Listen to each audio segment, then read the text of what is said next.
하나님을 믿는 우리 성도들 가운데는 다양한 사람들이 있습니다.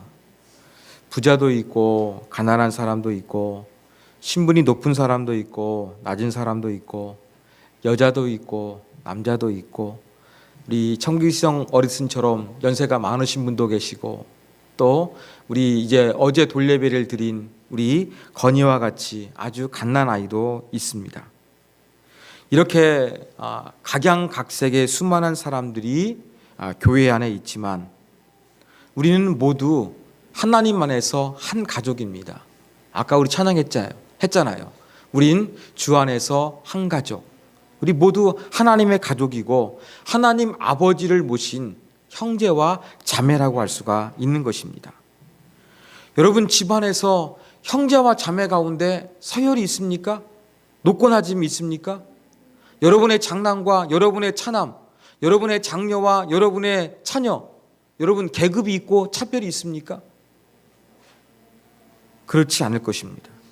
그런 것처럼 우리 가족에서의 가족들이 차별을 받아서는 안 되는 것처럼 모두 소중한 우리의 식구인 것처럼 교회 안에서 형제와 자매도 하나님을 아버지로 모시고 있는 모든 식구이기 때문에 평등해야 되고 차별이 없어야 됩니다. 그런데 교회 공동체의 현실은 어떠합니까? 가난한 사람이 우습게 보이고 부자 교인은 대접을 달리 받습니다. 개인만 그런 것이 아니라 교회도 그럽니다. 가난한 교회는 영적으로도 빈약해 보이고 또 부유한 교회는 뭔가 영적인 힘과 어떤 능력도 많은 것처럼 보이는 것입니다. 왜 이러한 현상들이 나타날까요? 바로 우리의 눈에 보이는 조건으로 교회를 판단하고 성도들을 판단하기 때문에 그렇습니다. 이러한 문제는 우리 시대만의 문제가 아니라 성경에 기록된 야고보 시대에도 동일하게 나타났던 것으로 보입니다. 그래서 야고보 사도는 편지하면서 아주 구체적인 예로서 교회 안에서 이루어지는 차별을 비판하고 있습니다.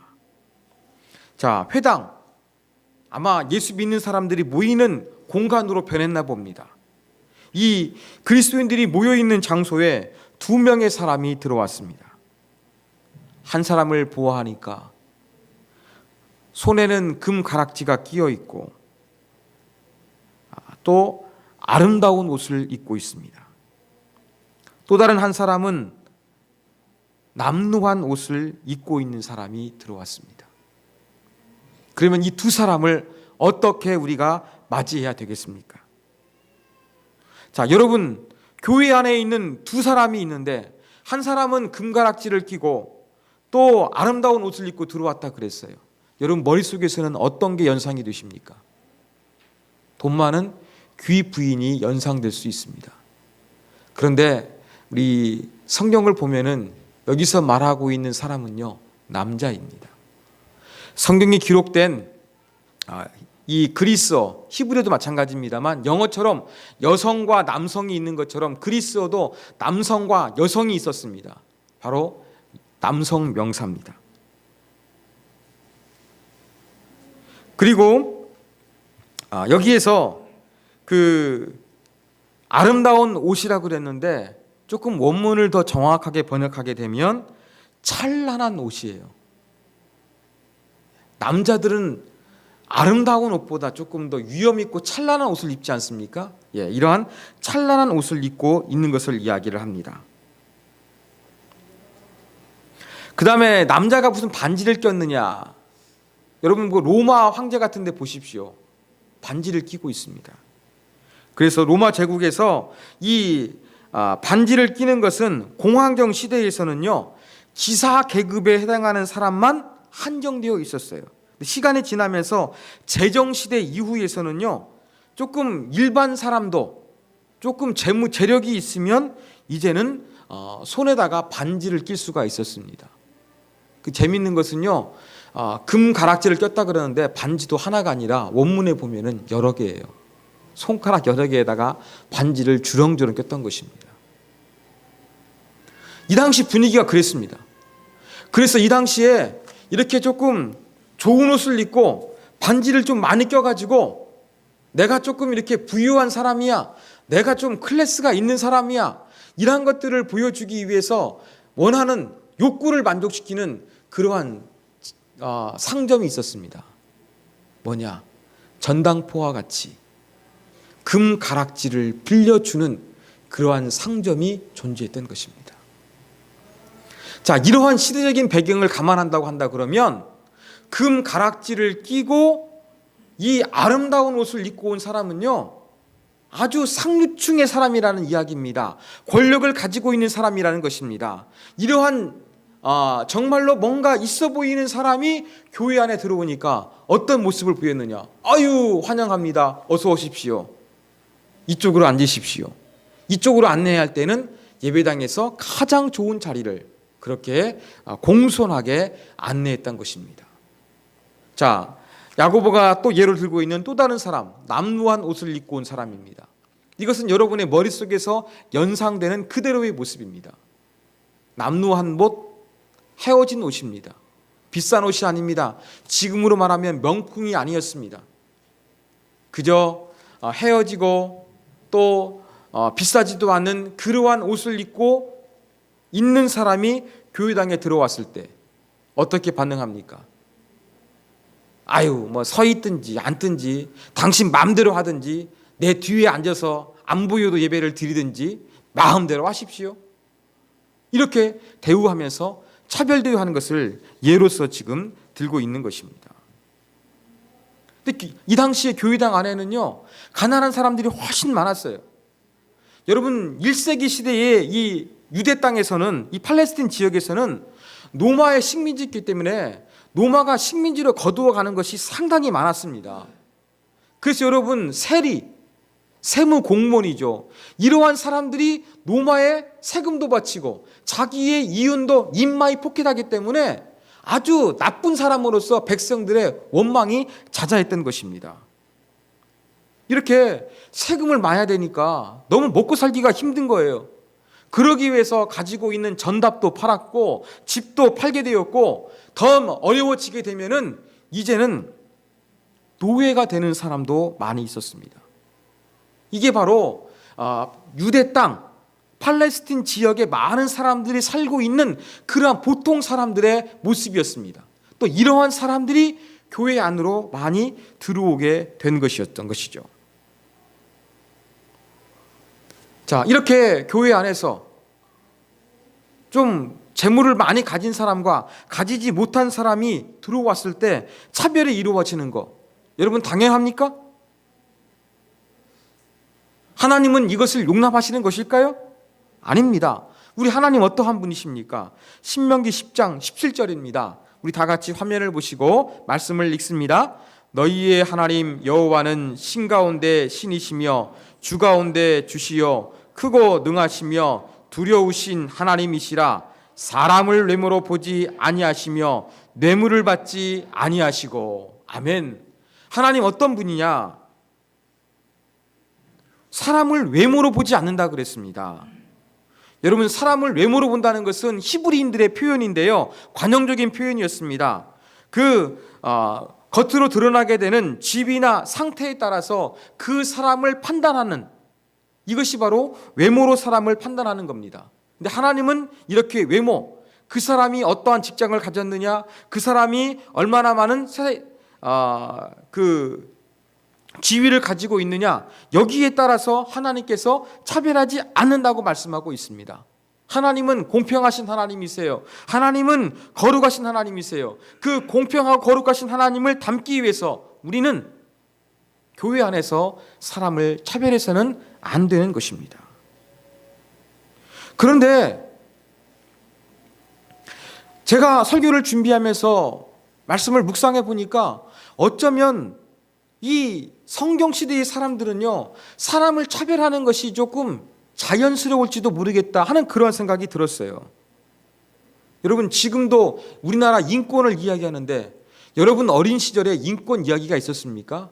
없었죠. 인권의 개념도 저희 어린 시절에는 그렇게 발달하지 않았습니다. 하물며 2000년 전 성경 시대의 인권 어떻겠습니까? 존재하지 않았습니다. 인권은커녕 오히려 사람의 신분에 따라서 계급이 있는 고착화된 그런 사회였습니다. 노예 제도가 존재했던 것이죠. 여러분, 노예, 사람이지만 인권은 없었고요. 그들은 부자 사람들의 재산 목록의 하나였지 인격체가 아니었습니다. 이러한 시대 가운데서 여러분, 차별하는 거 당연하지 않습니까? 아까 말씀드린 것처럼 금가락지를 손에 주렁주렁 끼고 화려하고 어미 있는 옷을 입고 다니는 사람, 귀족이었고 상류층 사람이었습니다. 이러한 사람들 바라보면서 부러웠을 것입니다. 그리고 가난해가지고 전답을 팔아가지고 남의 노예가 된 사람들, 남루한 옷을 입고 있는 사람들, 이러한 사람들 보면은 정말로 조금 없어 보이고 조금 내 아랫사람으로 보고 싶은 그러한 심정이 드는 그러한 사람들일 것입니다. 사회에서는 그것이 용납되는 그런 분위기가 성경시대의 분위기였던 것입니다. 그런데 지금 야고보 사도는 뭘 이야기하고 있습니까? 차별하지 말라는 것입니다. 여러분, 기독교를 공경하는 사람들 중에서는 이 예수를 믿는 사람도 노예 제도의 차별에 대해서 분명하게 말하지 못했다, 그렇게 이야기합니다. 뭐 일리가 있습니다만 반드시 거기에 동의할 수는 없는 것 같습니다. 왜냐하면 여러분, 역사가 발전할 때에는 어느 정도 그래도 시간이 필요하고 단계가 있는 거예요. 그래도 단계적으로 노예 제도까지는 완전히 교회가 그렇게 반대하지는 못했습니다. 왜? 로마의 식민지였으니까요. 그렇지만 믿음의 공동체 안에서라도 다른 것을 가지려고 했던 거예요. 어떤 모습이에요? 밖에서는 귀족이 있고 노예가 있었습니다. 사람의 모습에 따라 가지고 대우하는 것이 달랐습니다. 그럼에도 불구하고 교회 안에서는 이러한 차별은 있어서는 안 된다, 이러한 성경의 가르침이 분명히 존재하고 있었던 것입니다. 자, 그렇다고 한다 그러면 성경은 왜 이렇게 교회 안에서 가진 자와 가지지 못한 사람을 차별하지 말라고 말씀하고 있느냐? 그 이유를 우리가 본문 속에서 찾아보도록 하겠습니다. 첫 번째 이유입니다. 하나님은 가난을 통해서 믿음을 풍성하게 하나님 하시는 분이기 때문에 가난한 사람을 멸시하고 또 무시해서는 안 된다는 것입니다. 여러분, 5절 말씀 보십시오. 하나님께서 세상에서 가난한 자를 택하시고 믿음에 부유하게 하시고, 그렇게 말씀하고 있습니다. 가난을 통해서 믿음을 강화시키는 도구로서 하나님이 사용하셨다는 것입니다. 여러분, 한번 생각해 보십시오. 여러분이 조금 힘들고 어려울 때 하나님에 대한 간절함이 있습니까? 아니면 매사가 풍요롭고 넉넉하고 모든 것이 형통할 때 여러분들이 하나님을 향한 간절함이 있습니까? 우리가 조금 힘들고 어려울 때에 더 하나님을 의존하지 않습니까? 하나님께서 가난한 자에게 물질의 축복을 주시지 않는 것은 덜 사랑하기 때문이 아니라는 거예요.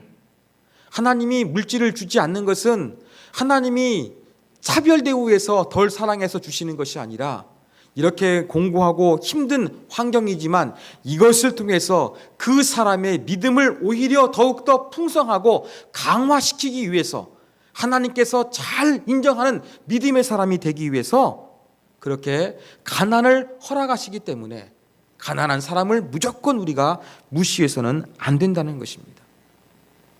저는 오늘 말씀을 준비하면서 한 권사님이 떠올랐습니다. 이 권사님은 제가 있었던 교회에 똑같은 권사님인데도 불구하고 이분에 대해서는 권사님의 입에서 이러한 말을 제가 자주 들었습니다. 아무개 권사님 진짜 권사야, 그렇게 이야기를 합니다. 근데 이분이 뭔가 가진 것이 많은 분이냐? 아니었어요. 제가 있을 당시 봉천동에 사셨는데요, 더 이상 돈이 없으니까 전세금을 가지고서요, 이제 그 돈을 이제 뭐라고 합니까? 까먹는다고 합니까? 예, 그렇게 사시는 거예요.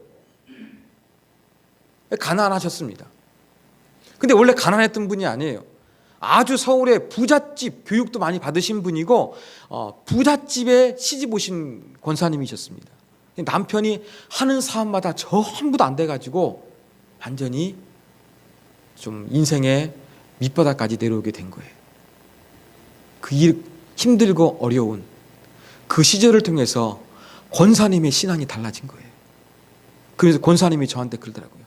목사님, 제 남편이 사업이 잘 되고 또 부족하지 않았다 그러면은 지금의 제 신앙은 없었을 거예요. 제가 힘들고 어려웠지만 이러한 과정을 통해서 하나님을 잘 믿는 것, 또 하나님을 사랑하고 이웃 사랑하는 게 뭐고 사람을 이해하는 것이 무엇인지 배울 수 있게 됐습니다. 저한테 그러한 말씀하시는 것을 들었습니다. 여러분, 이렇게 때로는 하나님께서 물질을 우리 가운데 원하시는 만큼 주시지 않지만 힘들고 어려운 환경을 통해서 우리의 믿음이 강화되는 것입니다. 여러분, 목사인 저도 마찬가지입니다. 제가 심심치 않게 교회 밖에 사람을 만나게 되면 이야기할 때가 있습니다. 제가 개척을 해가지고 교회가 커지지 않았지만 제 믿음이 커졌습니다. 개척하면서 힘들고 어려운 현실이었지만 그 과정 속에서 하나님의 살아계심을 느끼는 계기가 되었음을 저는 확신하고, 그러면서 교회가 커진 것이 아니라 제 믿음이 커졌습니다. 그렇게 사람들에게 고백할 수가 있었던 것입니다. 여러분, 이렇게 때로는 하나님께서 우리에게 힘들고 어려운 현실을 통해서 믿음을 강화시키게 하십니다. 세상적으로는 없어 보이지만 하나님 안에서는 풍성한 자, 하나님을 깊이 아는 자, 하나님을 닮은 자로서 만들어 가시기 때문에 우리가 가난한 사람을 향해서 차별해서는 안 된다는 것입니다. 자, 두 번째 이유입니다. 자, 두 번째 이유는 가난한 사람이 아니라 부자에 있습니다. 자, 부자들은 압제하는 모습을 가지고 있기 때문에 또 너무 우리가 부자를 잘해주는 그러한 차별을 해서는 안 된다. 성경은 말씀하고 있습니다. 여러분 6절 보십시오. 뭐라고 말씀합니까? 부자는 너희를 억압하며 법정으로 끌고 가지 아니하느냐. 여러분, 청와대 민정수석인 우모 씨 계시지 않습니까? 그분의 의혹 때문에 상당히 이 정치권이 시끄럽습니다. 저도 뉴스를 많이 보니까 여러분 뭐 한두 문제가 아니라 뭐 자녀 하여간 뭐 집안 해가지고 여러 가지 문제로서 의혹들이 많이 제기가 되고 있어요.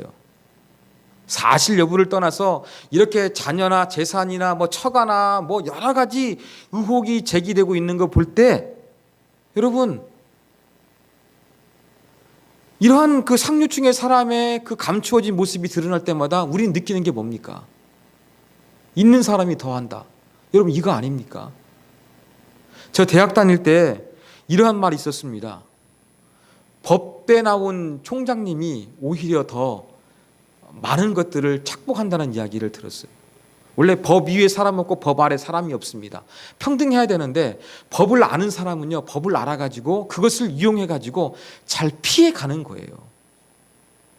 여러분, 권력을 많이 가진 분, 재산을 많이 가진 분들은 법을 잘 알아가지고 권력을 잘 알아가지고 이런 부분들을 피해가고 있는 거예요. 우리가 살다 보면 주변에 그렇게 뭐 청와대 민정수석은 아니라 할지라도 조금 그래도 뭐 자수성가했든지 아니면 부모에게 물려받았든지 좀 재물이 가진 사람 있지 않습니까? 이런 사람들에게 조금 있으면 도움이 될까 해가지고 가까이 가서 한번 친해봤어요. 친해지게 되다 보면은 그분을 통해 가지고 내가 좀 뭔가 어려울 때 도움 받는 것이 아니라 뭐가 되는 거예요? 있는 사람이 더해. 그러한 말이 나오게 되는, 참 더 가진 사람이 더 많은 것을 갖기 위해서 악착 같은 그 모습을 가질 때가 많이 있다는 것입니다. 많이 가졌는데 베풀지 못하고 사람을 압제하는 경우가 많다는 거예요. 성경은 뭐라고 이야기합니까? 법정으로 끌고 간대요. 무슨 말입니까? 그냥 있는 자리에서 무시하는 거, 압제하는 걸로 끝나는 것이 아니라 합법적으로 공식적으로 법을 통해서 오히려 더 많이 가진 사람이 가난한 사람의 것을 빼앗는다는 이야기입니다. 모든 부자가 그런 것은 아니지만 이 성경 시대의 이 부유한 사람들, 이 많은 사람들이 많이 가져가지고 더 많은 것을 갖기 위해서 압제하는 모습이 나타났기 때문에 부자에게 뭔가 공손하게 해서 기대하지 말고 오히려 반대의 결과를 가져올 수 있으니까 너희가 부자를 더욱더 잘해주는 것은 바람직한 모습이 아니다. 이것을 야고보 사도가 이야기하고 있는 것입니다. 자, 여기에서 그러면 우리가 이런 생각이 들 수 있어요. 성경은 가난한 사람을 통해서 믿음을 부욕해 하신다고 그랬고 부자는 너희들을 압제한다고 그랬으니까 교회에서 오히려 역차별하고 있는 것이 아닐까, 이런 생각도 가능하잖아요. 하나님은 가난한 사람을 좋아하고 부자는 싫어하시는 그러한 하나님은 아닐까, 오히려 교회 안에서 세상과 반대되는 차별을 조성하고 있는 것 아닐까, 이러한 의문이 들 수도 있습니다. 여러분, 성경을 오해하지 마시기 바랍니다. 성경은 가난이 숭고의 대상인 것처럼 이야기하고 있지도 않습니다. 가난이나 부자나 상태일 뿐이지 동일합니다. 동일한 거예요. 그런데 하나님께서 이 성경을 통해서 이 가난을 조금 더 아름답게 보이고 좀 부자에 대해서 부정적인 뉘앙스를 보이고 있는 이유는 바로 무엇이냐? 하나님을 믿으면 하나님 안에서 어떻게 우리가 달라져야 되는가, 어떻게 세상이 변화되는가, 이걸 보여주기 위해서 사용하시는 것 뿐이에요. 아까 말씀드린 대로 세상에서는 힘 있는 자가 대접받습니다. 유전, 무죄, 무전, 유죄라는 말이 있는 것처럼 이런 세상의 원리 가운데는 가진 자가 더 많이 갖고 대접받는 사회인데, 하나님 안에서 하나님의 가족으로서 우리가 뭔가 세상이 달라져야 한다고 한다 그러면, 아름다운 세상이 되어야 된다 한다 그러면, 이 가운데에 가진 자보다 못 가진 자를 통해서 뭔가 새로운 가치관, 가진 자도 굴하지 않고 어깨를 펼 수 있는 그 부분, 이러한 부분이 드러나야 되지 않을까, 이것을 위해서 바로 이야기하는 것 뿐이지 부를 멸시하고 가난을 좋아하는 거 절대 아니라는 것을 우리가 기억해야 되겠습니다. 자, 세 번째, 우리가 차별해야 되지 말아야 될 이유입니다. 여러분, 차별하게 되면은요, 최고의 법을 어기는 것이기 때문에 그렇습니다. 자, 9절 말씀입니다. 우리 화면을 보시고 같이 읽습니다. 내 이웃 사랑하기를 내 몸과 같이 하라 하신 최고의 법을 지키면 잘하는 것이거니와, 만일 너희가 사람을 차별하여 대하면 죄를 짓는 것이니 율법이 너희를 범법자로 정죄하리라. 아멘. 자, 이웃 사랑하기를 내 몸처럼 하는 거, 많이 들어봤던 말씀이죠. 이것이 무엇이라고 야고보 사도는 표현하느냐? 최고의 법이라고 이야기합니다. 여러분, 최고의 법, 여기는 원어의 의미는 그것입니다. 왕 같은, 고상한, 숭고한. 이웃 사랑하기를 내 몸처럼 사랑하는 것이 왕 같은 법이고 숭고한 법이라는 거예요. 우리말로 최고의 법이라는 것이죠. 그런데 이웃 사랑하지 않고서 사람을 차별 대우하게 되면 뭐 하는 것이라고요? 범법자가 된다는 것입니다. 그러면서 좀 10절에 보면 너무 좀 심하게 느껴지는 그런 말을 합니다. 누구든지 온 율법을 지키다가 그 하나를 범하면 모두 범함자가 되나니. 내가 하나님 말씀을 잘 지켰는데 한 가지 지키지 못하면 사상 누각처럼 모든 것이 무너져 내린다는 것입니다. 여러분, 여기에서 강조하고 있는 것이 무엇이겠습니까?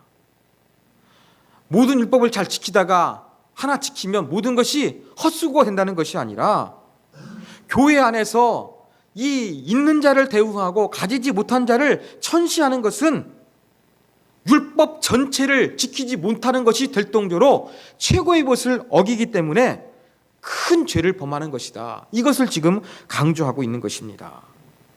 여러분, 그래서 우리가 이 차별하지 말아야 된 이유는 주님께서 말씀하신 사랑이 가장 큰 계명 아니겠습니까? 하나님을 사랑하고 이웃 사랑하는 것. 그런데 이웃 사랑하지 못하고 외모로 차별하게 되면 이것은 가장 중요한 최고의 하나님의 말씀을 어기는 것이기 때문에 너희가 차별하지 말아야 된다. 그렇게 말씀하고 있는 거예요. 여러분, 눈에 보여서 화려해 보이는 사람, 이러한 사람 잘 대우하고 또 사랑하고 내 마음에 드는 사람 사랑하면 이게 진정한 기독교의 사랑이라고 할 수가 있겠습니까? 여러분 마태복음 5장 46절에 보면 예수님 이렇게 말씀하셨어요. 너희가 너희를 사랑하는 자를 사랑하면 무슨 상이 있으리요? 세리도 이와 같이 하느니라 말씀하고 있습니다. 세상 사람들도 눈에 보이는 좋은 요건을 가지고 있는 사람 사랑하고 자기의 마음에 드는 사람 사랑하는데 이 정도 수준으로 사랑하는 것은 진정한 기독교의 사랑이 아니라는 것입니다. 그러므로 우리가 이웃사랑의 계명, 주님이 말씀하신 최고의 사랑을 지키기 위해서 우리는 사람을 차별하지 말아야 합니다. 자, 마지막 네 번째 이유입니다. 심은 대로 거두듯이 우리가 행한 대로 심판을 받게 될 것이기 때문에 우리가 차별하지 말아야 됩니다. 자, 12절 말씀 같이 한번 읽습니다. 궁휼을 행하지 아니하는 자에게는 궁휼 없는 심판이 있으리라. 궁휼은 심판을 이기고 자랑하느니라. 저 이 말씀이 참 은혜가 됩니다. 설교 준비하면서 가장 가슴에 다가와요. 자, 궁휼을 행하지 아니하는 자에게는 궁휼 없는 심판이 있으리라. 궁휼이 뭡니까? 힘들고 어려운 가난한 사람, 이러한 사람에게 차별 대우하는 거, 이게 궁휼이 없는 거 아니겠습니까? 이렇게 궁휼 없는 행동을 하게 되면 하나님께서도 우리를 궁휼 없는 심판으로 하신다는 것입니다. 내가 차별했던 것처럼 하나님도 궁휼과 은혜와 자비를 베풀지 않고 엄격하게 하나님께서 나를 심판하실 것을 말씀하고 있습니다. 자, 그런데 내가 다른 사람들을 차별하지 않고 힘들고 가난한 사람에게 은혜를 베풀어요. 이 궁휼은 뭐 한다고요? 심판을 이긴다고 그랬습니다. 이 표현이 더 놀라운 것 같아요. 궁휼 없는 심판이 있다는 것 반대되는 게 뭐겠습니까? 궁휼 있는 심판 아니겠습니까? 근데 아예 이 심판 자체를 넘어서 심판을 이긴다는 거예요. 심판 자체를 뛰어넘는 하나님의 자랑거리가 된다는 것입니다. 하나님께서 우리가 행한 대로 심은 대로 거둘 수 있도록 그렇게 심판하시는데 내가 차별 대우해서 그렇게 사람을 무시하고 멸시하게 되면 하나님도 동일하게 나를 그렇게 심판하시고 내가 오히려 가난하고 힘든 사람을 잘 대우하다 보면 하나님께서는 심판을 이기고 너 정말 나를 닮은 사람이야 하나님의 자랑거리로 여기신다. 그렇게 말씀하고 계시는 것입니다. 이것이 바로 우리가 마지막 차별하지 말아야 될 이유인 것입니다. 오늘 말씀 여러분에게 중요합니다. 저는 이런 생각도 들었습니다. 어쩌면 목회자인 저에게 더 중요하다. 왜? 교회에 더 많이 있는 사람으로서, 목사로서 교회 안에 오는 찾아온 사람들, 가진 자를 잘하고 가지지 않는 사람을 제가 소홀히 여길 수 있는 그러한 위치에 처해 있기 때문에 저한테 더 중요한 말씀이지 않을까, 그러한 생각을 제가 해보게 됩니다. 여러분, 한국교회 모습이 어떠했습니까? 교회 안에서도 세상 이치대로 있는 사람을 잘 대우하지 않았습니까? 그래서 세상에 지위가 있고 세상에 재산이 많은 사람을 장로, 권사, 중직자로 여러분 우리가 세우지 않았습니까? 이게 바로 무엇입니까? 물질을 교회가 중요시 여긴다는 그러한 증거이지 않겠습니까?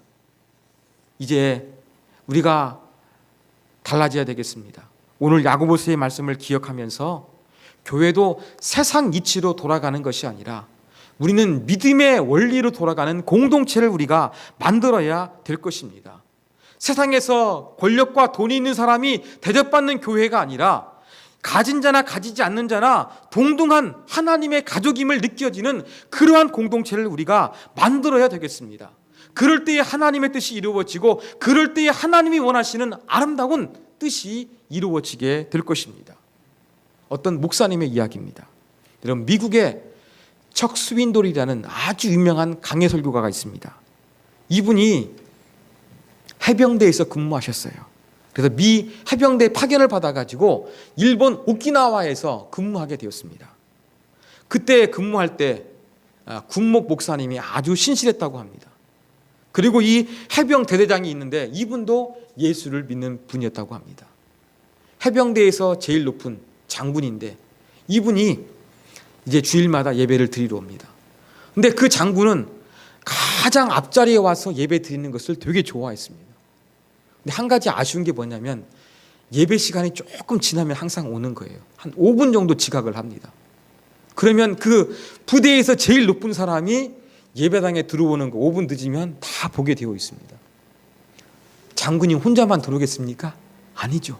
그 참모들, 비서들이 함께 들어오는 것입니다.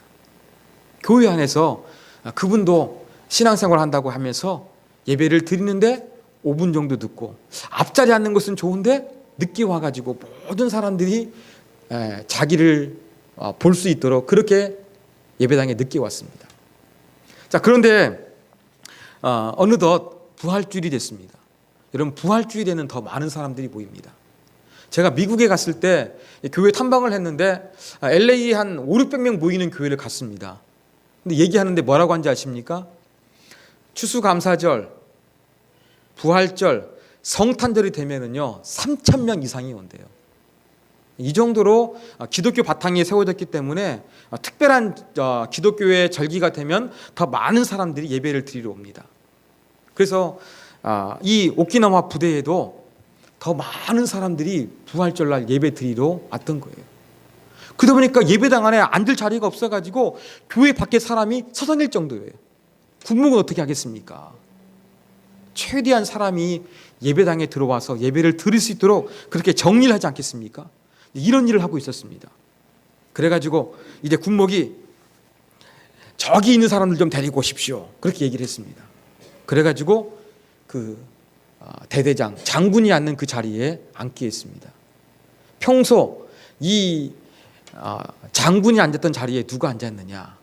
이 사병들의 그룹이었고 이등병이 앉게 됐습니다. 아니나 다를까 예배가 시작되고 5분쯤 지나니까 그 장군이 들어왔습니다.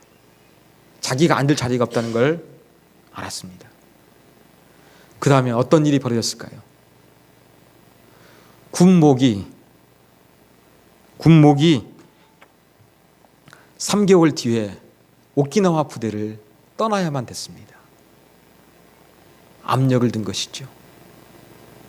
그런데 하나님은 이 신실한 군목, 그 계급에 따라서 예배 드리는 것이 아니라 그 자리가 없을 때에는 이등병도 하나님 앞에서 예배자라고 하면서 자리를 내주었던 이 군목 어땠느냐? 하나님이 역전시킨 거예요. 그렇게 오키나와에서는 보직을 잃게 되었지만 한 달 뒤에 미국 본토에서는 오키나와가 좋겠습니까? 하와이가 좋겠습니까? 하와이 군목으로 갈 수 있도록 하나님께서 길을 열어줬다고 합니다. 사랑하는 여러분, 이제 차별하지 않는 아름다운 예화를 저와 여러분이 써나갔으면 좋겠습니다. 세상의 이치가 아니라, 세상의 방식이 아니라 그리스도 안에서 우리 모두가 형제요 자매라고 하면서 모든 사람을 공평하게 대하는 그리스도의 마음, 그 마음으로서 우리 아름다운 공동체를 만들어가는 저와 여러분이 되기를 주님의 이름으로 부탁드립니다.